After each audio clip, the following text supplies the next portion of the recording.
tomas un punto de referencia que me parece sumamente interesante, porque lo hemos vivido en este país en otros momentos. La construcción de un fenómeno mediático que no se corresponde necesariamente con la construcción de un fenómeno social. Son dos cosas completamente distintas y con orígenes completamente distintos, pero además con sustancias también muy distintas. Y los medios de comunicación, principalmente los medios tradicionales, en su momento fueron exitosos en la construcción de estos modelos porque lograron imponer. La presidencia de Enrique Peña Nieto es el ejemplo más claro de esto, pero ya no ocurre lo mismo, porque hay una ruptura con esta hegemonía y con esta predominancia de los medios tradicionales. Y me pregunto si esta construcción de la que hablas en la oposición tiene un sustento político y social, o si realmente no lo ves de ninguna manera. A ustedes saben muy bien mi posición, yo discrepo completamente de los medios tradicionales, pero quizá esa discrepancia personal no me permita ver lo que está pasando en el otro ámbito. ¿Tú crees que realmente la burbuja que está inflando a Xóchitl Gálvez principalmente no se corresponda con una base social?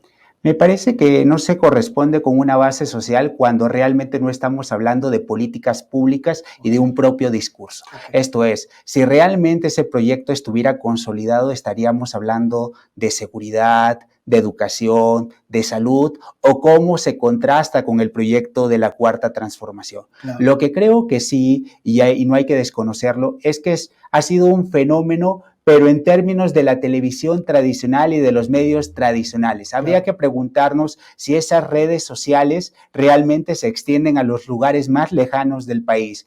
Cuando realmente se demuestre que ese fenómeno ha permeado en Chiapas, en Tabasco, en Oaxaca o en los lugares más recónditos del norte del país, realmente podríamos estar hablando de una candidatura competitiva. Esto generalmente yo lo veo simplemente cuando hablamos en términos de fútbol, que hablamos del cuarto partido e inflamos a jugadores y decimos, estos deberían estar jugando en Europa, y tal vez si yo lo digo en un término local, pues realmente la gente me lo va a creer. Pero los resultados son los que se tienen en la Copa Oro, donde finalmente se dice, este equipo es competitivo, pero realmente... No le gana ni a Guyana, ¿no? Y ese será el enorme reto que tendrá la oposición el día de mañana, de pasar de un fenómeno simplemente mediático, pasar a un fenómeno que se traduzca en votos. Y en el lado oficialista que categorizas, ¿ves esta misma circunstancia?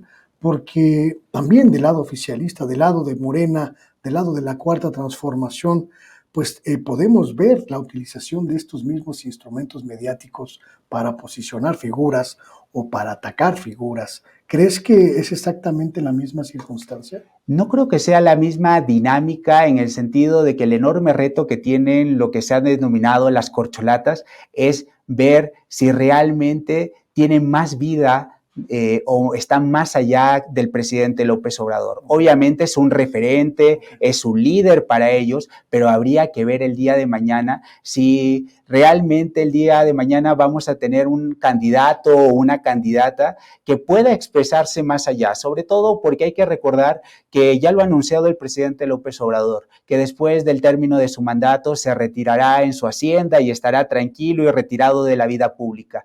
Y eso es algo que en su momento también lo he dicho muchas veces.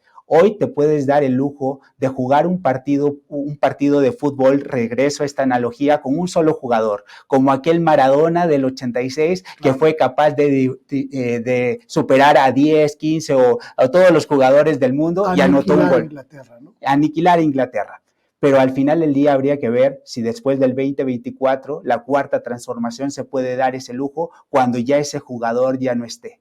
Claro. Y entonces me parece que habría que ver, y para los jóvenes, para la gente en su casa, si qué será del mundo de la Cuarta Transformación cuando no tenga a su Messi o a su Cristiano Ronaldo, ¿no? Claro. Yo comentaba ayer precisamente sobre este asunto en las redes sociales, que es hasta natural que el movimiento amplio, plural, diverso, que llevó a López Obrador a la presidencia en 2018, Jorge, se pulverice, se fracture naturalmente porque no hay una figura central, no hay un López Obrador en 2024 que aglutine, que logre conjuntar esta diversidad de ideologías y de opiniones que logró converger en 2018, y que lo que veremos será quizá pues la creación o el nacimiento de pequeñas facciones, la facción adanista, la facción claudista, la facción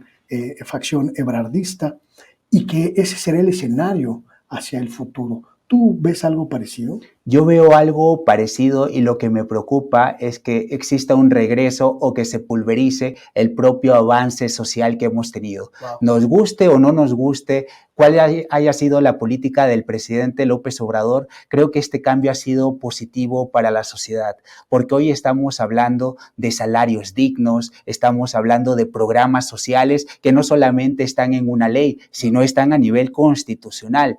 Y muchas veces no nos preguntamos ni nos hemos hecho el cuestionamiento de que ese dinero realmente cambia la vida de las personas. Es muy fácil decirlo desde el área del privilegio que 3,000 o 2,000 pesos no, son insuficientes para cambiar una política social o la vida de una persona, pero con eso una persona puede estudiar, puede cambiar realmente su futuro. Por lo tanto, eso es lo que me preocupa, sobre todo porque lo contrasto con el modelo chileno. Muchos votaron por apruebo de dignidad con Gabriel Boric, pero hoy lo que estamos viendo es un peligro. Cuando no se tiene una base sólida y cuando no se ha construido esta política pública y programas de gobierno, tienes el gran peligro que aparezca un José Antonio Kast, por ejemplo, para que la gente en su casa lo sepa, un líder de derecha que hoy tiene mayoría en el propio, no solamente de simpatías, en el constituyente que está redactando la propia constitución. Entonces,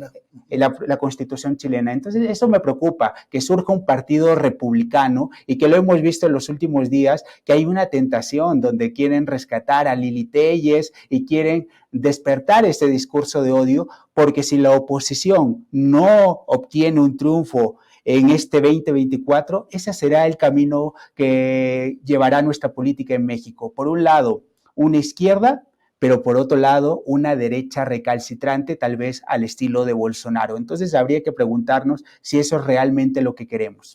¿Crees que sea un error del presidente López Obrador, Jorge, este anuncio adelantado de que al momento de terminar su mandato se retirará a su rancho y no volverá a participar en la vida pública mexicana? ¿Crees que necesite el movimiento de transformación su presencia fáctica o implícita o explícita para que no se quiebre el avance que se obtuvo en este sexenio?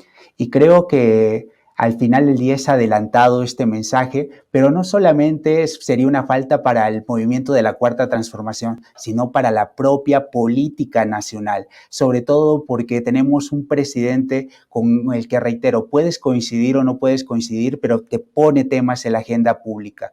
Imagínate, si no tuviéramos esa figura, ¿de qué estaríamos hablando en México? Simplemente de lo que nos estarían dando los medios tradicionales. Creo que aquí hay un verdadero contraste de ideas, y si realmente el presidente López Obrador decide finalmente retirarse, jubilarse, le haría un enorme daño a la propia escena pública, porque no tendríamos ese rico contraste de ideas donde pudiéramos estar platicando, por ejemplo, un día no solamente del Tren Maya, sino de cuál es el desarrollo que puede traer para esa región, porque es muy fácil a nivel central decir que simplemente esa obra es una magna obra y que al final del día se están destruyendo ecosistemas, pero cuando vas allá es otra realidad, la gente te dice otra cosa, no se están destruyendo ecosistemas, se está construyendo de manera responsable y obviamente siempre hay modos de perfeccionar la obra pública, pero creo que cuando se centraliza el propio discurso, perdemos esa riqueza de las regiones. Por eso estamos viendo simplemente, si fuera por la Ciudad de México, creo que tal vez hasta el resultado sería otro. También se dijo en la mañanera, no es lo mismo para Morena ganar en Benito Juárez y su propio poder en Iztapalapa, o también para la oposición. En ese mismo caso, no es lo mismo la oposición en Benito Juárez que en Iztapalapa. Entonces creo que al final lo que estamos viendo es que podemos estar en presencia de la pérdida de este debate público y no tenemos figuras que realmente nos garanticen eso. Por eso me parece que habría que tomarlo con ciertos matices y creo que al final el presidente López Obrador, por más que quiera, siempre va a estar presente en la escena pública.